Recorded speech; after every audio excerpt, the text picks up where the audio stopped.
आगे से इनको कभी भी कोई इंटरव्यू नहीं देना, ना बुलाना।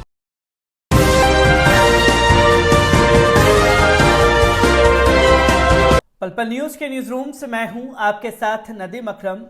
सत्ता में रह करके मोदी सरकार को आईना दिखाने का काम जो है वो कुछ ही लोग कर पा रहे हैं, क्योंकि सत्ता के तलवे चाटने के लिए हर कोई मजबूर हो चुका है और अपनी सारी हदें पार कर चुका है। चाहे टीवी चैनल जर्नलिस्ट हों जो लगातार अपने जुबान से मोदी जी के बूट को इस तरीके से चमकाने पर लगे हुए हैं कि जिसकी सारी हदें पार कर दी गई हैं। एक से बढ़कर के एक खूंखार चेहरे सामने आ जाते हैं जो भी मोदी सरकार की आलोचना कर रहा होता है। इनका बस चले तो गुद्दी पकड़ करके अपने आप ही जज बन करके उन लोगों पर फैसला सुना दें। ऐसा लगातार हो रहा है। किसान आंदोलन के दौरान भी ये तस्वीरें देखने को मिली और किसानों के मुद्दे पर मेघालय के गवर्नर सत्यपाल मलिक ने जिस तरीके से मोदी सरकार को आईना दिखाया है वो किसी से छुपा हुआ नहीं है, क्योंकि बार बार किसानों के मुद्दे पर किसानों का समर्थन मेघालय के गवर्नर सत्यपाल मलिक ने किया। और जब सत्यपाल मलिक ने आईना दिखाया तो गोदी मीडिया में खलबली मची हुई थी। गोदी मीडिया लगातार सत्यपाल मलिक को लेकर के तमाम तरीके की तस्वीरें दिखाने की कोशिश कर रहा था। और जब 3 कृषि कानून बिल जो है वापस ले लिए गए तो सत्यपाल मलिक को नवभारत टाइम्स के एंकर सुशांत सिन्हा ने अपने चैनल पर बुलाया। चैनल वाले वहां पहुंचे तो किस तरीके से सत्यपाल मलिक ने सुशांत सिन्हा और नवभारत टाइम्स को जलील करके वहां से भगाया है, यह भी देखने वाली बात है। और जब नवभारत टाइम्स के एंकर सुशांत सिन्हा को लात मार करके वहां से निकाला गया तो ट्विटर पर ट्रेंड कर रहा है सेट सत्यपाल मलिक। सत्यपाल मलिक को लेकर के अंधभक्त बुरी तरीके से बौखलाए हुए हैं। तो सत्यपाल मलिक लगातार किसानों के मुद्दे पर बात कर रहे हैं।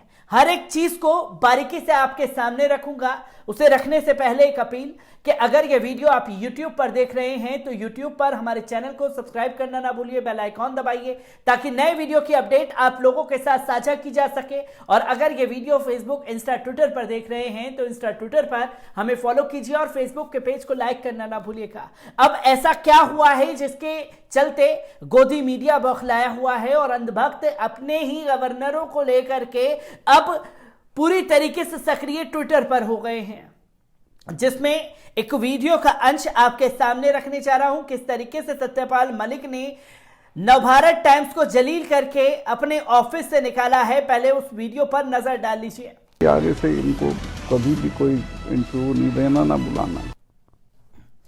तो दोस्तों, आपने देखा वो नवभारत टाइम्स का वीडियो जिसमें साफ तौर पर सुशांत सिन्हा जो है ये कह रहे हैं कि अगर आप किसानों का समर्थन कर रहे हैं तो क्या अब पद छोड़ करके इस्तीफा देंगे या पहले से ही समर्थन करेंगे। तो इस पर सत्यपाल मलिक ने आईना दिखा दिया कि जब देश के प्रधानमंत्री उनसे कहेंगे तो वो अपना पद छोड़ देंगे। और रही बात किसानों की तो मैं किसानों के साथ ही खड़ा हूं। और किसानों को लेकर के ट्विटर पर एक और वीडियो सत्यपाल मलिक का वायरल हो रहा है, पहले उस वीडियो पर भी नजर डाल लीजिए। ना तो इन सिखों को हराया जा सकता और ना इन जाटों को हराया जा सकता।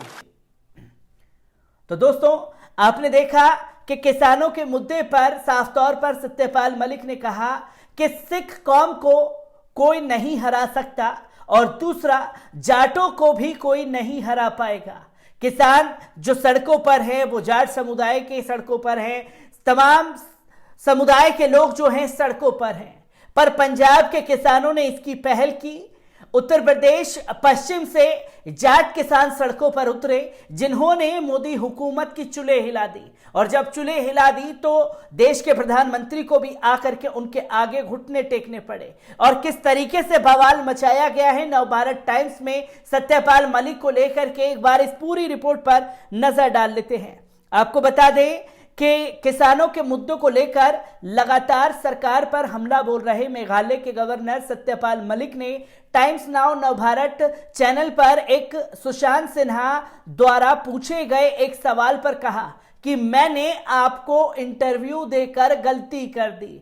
आप ये इंटरव्यू करके मेरे ऊपर कोई चार्ज लगाना चाहते हैं, जिस पर एंकर ने कहा कि बहुत सारे लोगों के मन में सवाल था, इसलिए हमने सोचा कि आप आए और जवाब दें, क्योंकि बहुत सारे लोगों को लगता है कि आप पर यूपी चुनाव तक कार्रवाई नहीं होगी, इसलिए आप ऐसी बयानबाजी कर रहे हैं। इस पर मलिक ने कहा, मेरे लिए गवर्नर का पद कभी भी महत्वपूर्ण नहीं रहा। ऐसी सोच रखने वाले लोग गलत हैं। मैं कभी भी अपने पद से इस्तीफा दे सकता हूं। एंकर ने पूछा कि अगर किसानों के साथ गलत हो रहा है तो आपने गवर्नर का पद क्यों नहीं छोड़ दिया। इस सवाल पर मलिक ने कहा कि आपको मेरे साथ इस तरह का व्यवहार नहीं करना चाहिए। मैं गवर्नर का पद क्यों छोड़ दूं? जिसने मुझे गवर्नर बनाया है, अगर वह कह दे तो मैं पद छोड़ दूंगा। इस पर एंकर ने कहा कि मैं तो आपसे बहुत शालीनता से प्रश्न कर रहा हूं, जिस पर सत्यपाल मलिक ने कहा कि मुझे आपकी शालीनता से कुछ लेना देना नहीं है। मैं आप लोगों के कहने से राज्यपाल का पद नहीं छोड़ दूंगा। इस देश में एमएसपी पर कानून संभव है। इस सवाल पर मलिक ने कहा, ऐसा बिल्कुल संभव है। एंकर ने पूछा कि आपको और प्रधानमंत्री की क्या बातें हुई हैं। आप राज्यपाल हैं, वो प्रधानमंत्री हैं, दोनों के पद की गरिमा है। पर्सनल बात को बाहर बताना उचित है क्या? जवाब में मलिक ने कहा कि पीएम ने क्या कहा, यह बात मैंने कभी भी बाहर नहीं बताई। केवल जो सामान्य बातें हैं किसानों को लेकर वही मैंने कही हैं। कल को पीएम पर हमला हो जाए तो इसकी जिम्मेदारी आप पर बनेगी या नहीं? इस सवाल पर मलिक ने कहा कि मेरी जिम्मेदारी क्यों बनेगी। एंकर ने कहा, इस कौम ने इंदिरा गांधी को नहीं छोड़ा, आप बार बार उसे उकसा रहे हैं। इस पर अपनी प्रतिक्रिया देते हुए सत्यपाल मलिक ने कहा कि अगर मुझे उकसाना होगा तो मैं चुपचाप उकसाऊंगा, ना कि टीवी चैनल पर आकर के।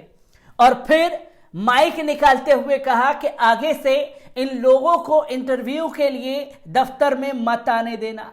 तो जलालत जो है गोदी मीडिया को सत्यपाल मलिक के द्वारा भुगतनी पड़ी है, क्योंकि गोदी मीडिया उन तमाम लोगों के ऊपर जो है बार बार अपने शब्द मुंह में डाल करके वो बात कहलवाना चाहता है जिससे एक कंट्रोवर्सी को जन्म दिया जा सके और जो चुनावी मुद्दा है उस चुनावी मुद्दे को पोलराइजेशन कराया जा सके। मैं ऐसी ही खबरों से आपको रूबरू कराता रहूंगा। दीजिए इजाजत, शुक्रिया।